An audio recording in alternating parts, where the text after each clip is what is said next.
Tech ലോകത്തു നിന്നുള്ള വാർത്തകൾ. ഫേസ്ബുക്കിലെ ഏറ്റവും ജനപ്രീതി നേടിയ ലൈവ് വീഡിയോ ഫീച്ചറിൽ മെറ്റ മാറ്റം വരുത്തുന്നു. ലൈവ് വീഡിയോ ഇനി മുതൽ 30 ദിവസത്തിൽ കൂടുതൽ സേവ് ആക്കി വെക്കാനാവില്ലെന്ന് കമ്പനി. ലൈവ് വീഡിയോ സേവായി വയ്ക്കുന്ന തീരുമാനത്തിൽ നിന്നാണ് ഫേസ്ബുക്ക് മാറ്റം പ്രഖ്യാപിച്ചത്. ഇനി മുതൽ ലൈവ് വീഡിയോകൾ പ്ലാറ്റ്ഫോമിൽ അനിശ്ചിതമായി സേവ് ചെയ്യില്ല. പോസ്റ്റ് ചെയ്ത് 30 ദിവസത്തിന് ശേഷം അവ യാന്ത്രികമായി ഡിലീറ്റ് ചെയ്യപ്പെടും.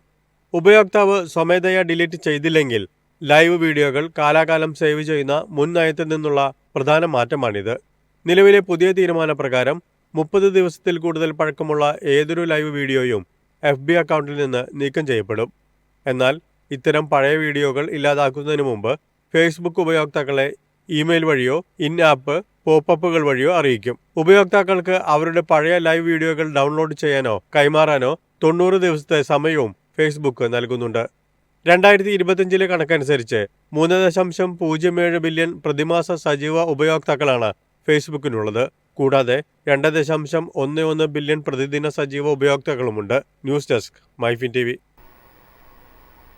പഴയ വാഹനങ്ങളുടെ റോഡ് നികുതി സംസ്ഥാനം കുത്തനെ കൂട്ടിയതിനു പിന്നാലെ കേന്ദ്ര സർക്കാർ ഫിറ്റ്നസ് ടെസ്റ്റിംഗ് ഫീസ് ഉയർത്തുന്നതായി റിപ്പോർട്ട്. നികുതിയിൽ സംസ്ഥാനം 50% വർധന വരുത്തിയപ്പോൾ ടെസ്റ്റിംഗ് ഫീസ് 8 ഇരട്ടി വരെ കൂട്ടാനാണ് കേന്ദ്ര നീക്കം. വാഹനത്തിന്റെ പഴക്കം കൂടുന്നതിനനുസരിച്ച് ഫീസും ഇരട്ടിക്കുന്നതാണ് പുതിയ രീതി. 15 വർഷം കഴിഞ്ഞ ഇരുചക്ര വാഹനത്തിന് 1000 രൂപയും മുച്ചക്ര വാഹനങ്ങൾക്ക് 2500 രൂപയും കാറുകൾക്ക് 5000 രൂപയുമാണ് പുതുതായി നിർദ്ദേശിച്ചിട്ടുള്ളത്. നിലവിൽ ഇരുചക്ര വാഹനങ്ങൾക്ക് 300 രൂപയും കാറുകൾക്ക് 600 രൂപയുമായിരുന്നു ഫീസ്. ഓൾട്ടോ, മാരുതി 800, നാനോ പോലെയുള്ള ചെറു കാറുകൾക്ക് സംസ്ഥാന സർക്കാർ ബജറ്റിൽ വർദ്ധിപ്പിച്ച നികുതിയും ഫിറ്റ്നസ് ടെസ്റ്റ് ചെലവുകൾക്കായി 14,600 രൂപയും വേണ്ടിവരും. ഇതിനു പുറമെ വാഹനത്തിന്റെ അറ്റകുറ്റപ്പണികൾക്കായുള്ള ചെലവുമുണ്ടാകും. സ്വകാര്യ വാഹനങ്ങൾ 15 വർഷത്തിന് ശേഷവും തുടർന്ന് 5 വർഷം കൂടുമ്പോഴും ടൂറിസ്റ്റ് ടാക്സി വാഹനങ്ങൾ നിശ്ചിത ഇടവേളകളിലും പരിശോധിപ്പിക്കേണ്ടതുണ്ട്. ഇനി യന്ത്രവൽകൃത വാഹന പരിശോധനയാണ് കേന്ദ്രം നിർദ്ദേശിച്ചിട്ടുള്ളത്. 2021 നിയമനിർമ്മാണം നടത്തിയെങ്കിലും ടെസ്റ്റിംഗ് കേന്ദ്രങ്ങൾ ഒരുക്കുന്നതിനായി നടപ്പാക്കൽ തീയതി പലതവണ മാറ്റിവെച്ചു. പുതുക്കിയ വിജ്ഞാപന പ്രകാരം 2025 ഏപ്രിലിന് മുമ്പ് ടെസ്റ്റിംഗ് കേന്ദ്രങ്ങൾ സജ്ജീകരിക്കണം. വാഹന പരിശോധനാ കേന്ദ്രങ്ങളിൽ ഈടാക്കാൻ ഉദ്ദേശിക്കുന്ന ഫീസ് ഘടനയുടെ കരട് കേന്ദ്രം പ്രസിദ്ധീകരിച്ചിട്ടുണ്ട്. News desk MyFin TV. Elon മസ്കിന്റെ ഇലക്ട്രിക് കാറായ ടെസ്ലയ്ക്ക് ഇന്ത്യയിൽ സ്വന്തമായി പ്ലാന്റ് ഒരുങ്ങുന്നു. ഇതിനായി ആന്ധ്രാപ്രദേശിൽ കമ്പനി സ്ഥലം നോക്കുന്നതായാണ് റിപ്പോർട്ട്. ആന്ധ്രാപ്രദേശ് സർക്കാരുമായി ഇതു സംബന്ധിച്ച് ചർച്ചകൾ നടത്തുന്നതായും വിവരമുണ്ട്. ആന്ധ്രയുടെ തെക്കൻ ഭാഗത്ത് പ്ലാന്റ് സ്ഥാപിക്കുന്നതിനായുള്ള ശ്രമങ്ങൾ കമ്പനി നടത്തുന്നതായാണ് വിവരം. ഇതു സംബന്ധിച്ച് സർക്കാരുമായി ചർച്ചകൾ നടത്തിവരികയാണെന്നാണ് സൂചന. ഇന്ത്യൻ വിപണിയിലേക്കുള്ള ടെസ്ലയുടെ ആദ്യ ചുവടുവയ്പ്പിന്റെ സൂചനയായാണ് നീക്കം വിലയിരുത്തപ്പെടുന്നത്. ആന്ധ്രയിൽ നിക്ഷേപം നടത്തുന്നതിലൂടെ വൻ തൊഴിലവസരങ്ങളും വ്യാപാര സാധ്യതകളും തുറന്നു കിട്ടും.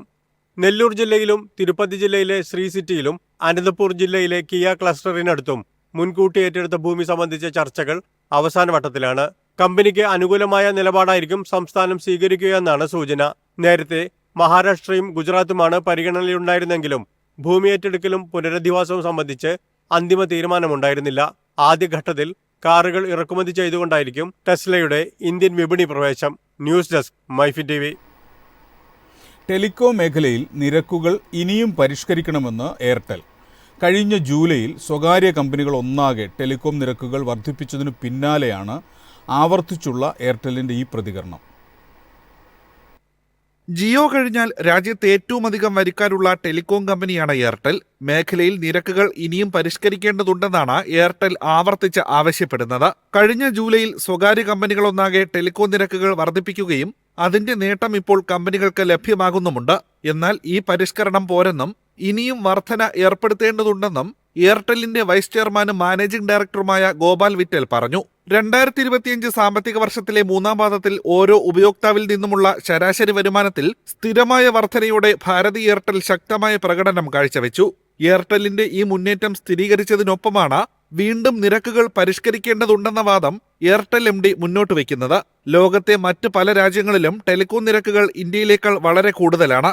ഇന്ത്യയുടെ ARPU ആഗോളതലത്തിൽ ഏറ്റവും താഴ്ന്ന നിരക്കുകളിലൊന്നായി തുടരുന്നതിനാൽ വ്യവസായ വ്യാപക സാമ്പത്തിക സ്ഥിരതയ്ക്കായി കൂടുതൽ താരിഫ് പരിഷ്കരണങ്ങൾ ആവശ്യമാണെന്ന് ഗോപാൽ വിറ്റൽ ആവർത്തിച്ചു. എയർടെലിനൊപ്പം വോഡഫോൺ ഐഡിയയും ഇനിയും നിരക്ക് പരിഷ്കരണം ആവശ്യപ്പെട്ടിട്ടുണ്ട്. എന്നാൽ റിലയൻസ് ജിയോയുടെ നിലപാടാണ് ഇക്കാര്യത്തിൽ നിർണായകമാവുക. News desk MyFin TV. ജനപ്രിയ AI ചാറ്റ്ബോട്ടായ ഗൂഗിൾ ജെമിനിയിൽ ഇനി മുതൽ പല സേവനങ്ങളും സൗജന്യം. സബ്സ്ക്രൈബേഴ്സിന് മാത്രം ലഭ്യമായിരുന്ന ഡോക്യുമെൻ്റ് അപ്ലോഡിങ്ങും അനലൈസിങ്ങും ഇനി എല്ലാ ഉപയോക്താക്കൾക്കും സൗജന്യമായി നടത്താം.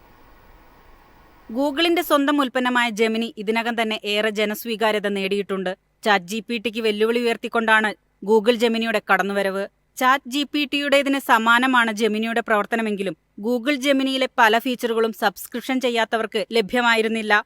എന്നാൽ നിലവിൽ ഡോക്യുമെന്റ് ഫയലുകൾ അപ്ലോഡ് ചെയ്യാനും അനലൈസ് ചെയ്യാനും ഉപഭോക്താക്കൾക്ക് കഴിയും. വെബ്, ആൻഡ്രോയിഡ്, iOS ആപ്ലിക്കേഷനുകൾ വഴി ഉപഭോക്താക്കൾക്ക് ജെമിനിയിലേക്ക് ഡോക്യുമെന്റുകൾ അപ്ലോഡ് ചെയ്യാൻ കഴിയുമെന്ന് ഔദ്യോഗികമായി ഗൂഗിൾ പ്രഖ്യാപിച്ചു. ജെമിനി 2.0യിലൂടെയാണ് ഈ സൗജന്യ സേവനം. മുമ്പ് ജെമിനി അഡ്വാൻസ്ഡ് സബ്സ്ക്രൈബർമാർക്ക് മാത്രമേ ഈ ഫീച്ചർ ആക്സസ് ചെയ്യാൻ കഴിയുമായിരുന്നുള്ളൂ. ഇനി ഇത് എല്ലാ ഉപഭോക്താക്കൾക്കും സൗജന്യമായി ലഭ്യമാകുമെന്നും ഗൂഗിൾ അറിയിച്ചു. News desk MyFin TV.